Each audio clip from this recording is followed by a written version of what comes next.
Afternoon, everybody. This is Anthony from Airsoft, and today we have the new Robbie and Saffron over here.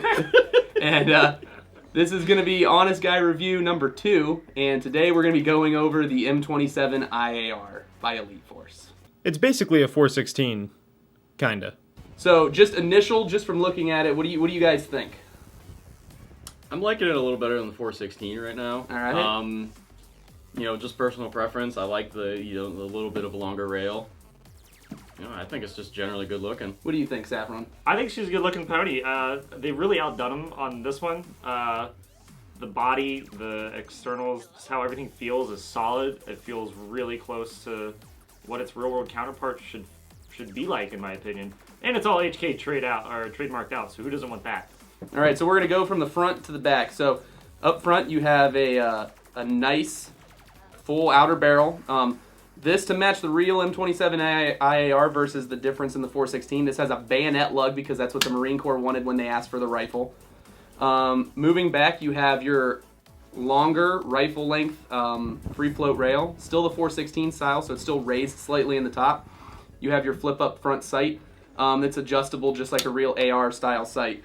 The gas block is the same standard 416 gas block. Now, what this means is that all 416 rails have this little bolt right here, this little duder right here. You can unscrew this bolt.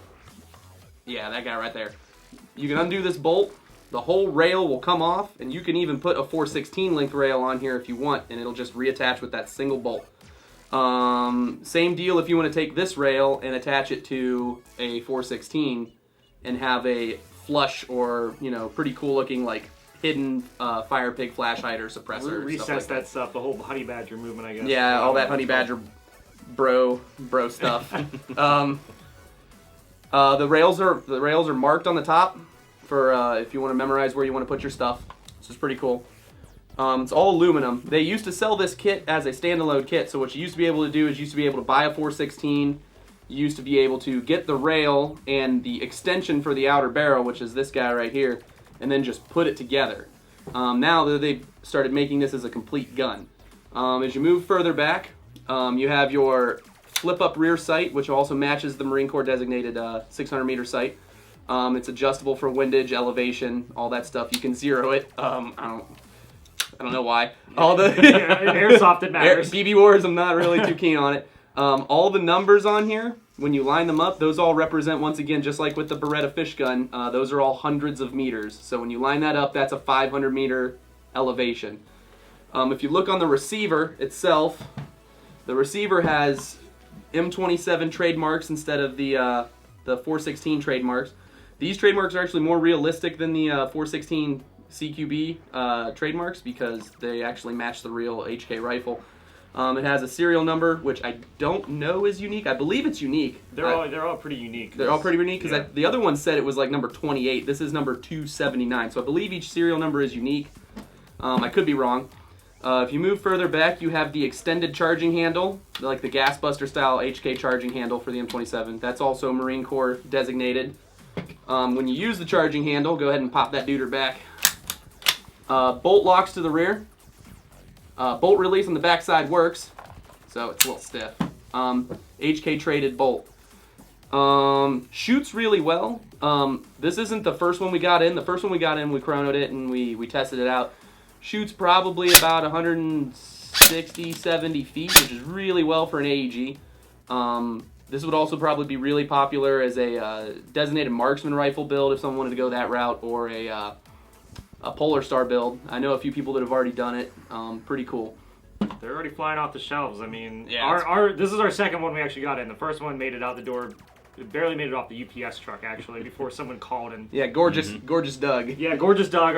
Doug bought it. He knows shout out to him. He's in one of our videos somewhere. Yep. It has the HK pictorial for the safe, semi, and full auto. For the full auto, it has a 30 designator for a 30-round magazine. Selector switch is real nice and crisp, snaps into place really well. Since this is a VFC OEM, another thing you can do is you can use the VFC OEM or the Polar Star OEM Ambi kit, and you can put an Ambi selector on here pretty easy. Buffer tube assembly is really nice, uses a really nice castle nut, all that fun stuff. It has that cool HK style stock. The button for it's a little weird. It has a button right here, A little different A from little different from the press down to make the stock slide. It has 3 different sling points on the actual stock itself. It has 2 on these angles right here, and then 1 for a cinch type HK style ring. The rear butt plate twists to remove, and that's where your battery storage is, and I can't see it. But there it is. So it's got a really easy, nice battery storage compartment. It's really super cool. Super sleek to get in there too. It's really smart design on what they were able to accomplish in this for an airsoft rifle. So what do you guys think? Would you operate with the HK IAR? Would you operate? I would. It's New Robbie's been pretty quiet. yeah, getting used to the surroundings. This one is it's a tad longer than what I'm used to. I believe this is a 16-inch barrel or Yeah, I'm 18-inch used to barrel, something like that. Kind of slightly more CQB length barrels, just what I've always had. But yeah, this thing feels like a brick. You feel like you could hit somebody with it and just do I some forgot to damage. mention the grip too. Yeah. The grip is a more vertical grip for wearing body armor. The reason that is some people like it, some people don't. The reason the grips are more vertical is because when you're wearing lots of gear and you have all your shoulder pads and all your crap up here on your shoulder, you have to pull the stock in order to get the proper alignment when you sight your weapon. So the reason those are more vertical is so that when you bring the weapon back by collapsing the stock, your hand isn't in such a weird angle holding on a more traditional angled pistol grip. Now it's more vertical, so you're not wrenching on your wrist trying to be comfortable. If you had to rate it, what would you rate it? You know what? I'm gonna go for it. I'm gonna give it the 10 of 10. This is a I mean, for an AEG, yeah. I mean, solid platform. shoots really good. VFC gearboxes have been workhorses. They hold up really well outside of the box. Like you said, really good just out of the box range. If you want to upgrade it, you're going to improve it even better. Throw It's got a barrel cool, in there. does it have the rotary style hop up?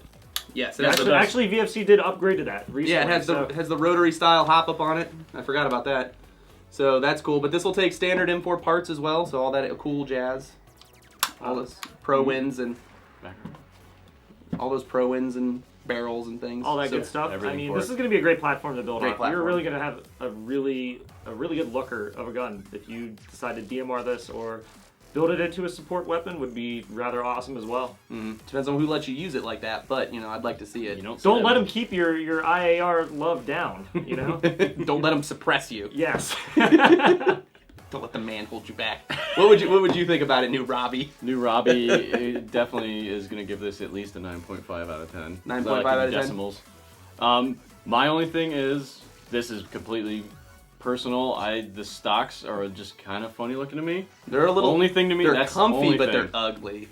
Yeah. We all know On a Airsoft purely is just- aesthetic level, yeah, that's where it drops to the 9.5. Other than that, it would get the 10. All right, I'd give it a. I'm gonna be the black sheep here. I'm gonna give it like an 8 maybe, because like my biggest issue with it is something that I forgot to mention.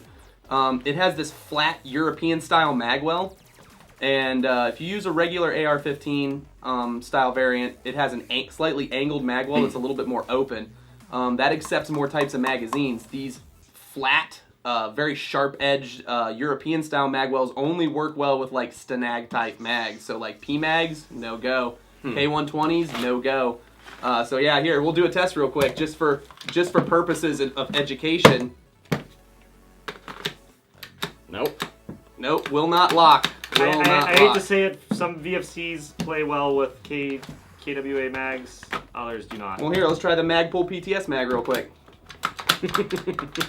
No go. No go either. No go. So, because of that flat European magwell, you're not going to get a whole lot of like polymer mags in here. It's just not going to happen. You got to stick with this traditional style mags. So, consensus, it's pretty decent? Yeah. Yeah. Pretty decent? I would operate with it. All right, so this has been Anthony from Amped Airsoft, and we got Matt or New Robbie. You got saffron sauce here. For our Tactical Tuesday edition of Honest Guys Reviewed. We're going to start doing this more often and look for long-term reviews. Check us out on Facebook, YouTube, as you already are. I recently got our Instagram up and running, so bam, check us out on that too. Amped Airsoft Official. Amped Airsoft Official. I took a picture of a menu today. I feel like I'm Instagram approved. It's all about the hashtags. So anyways, check us out. Have a good night, guys. Have a good night. See you guys.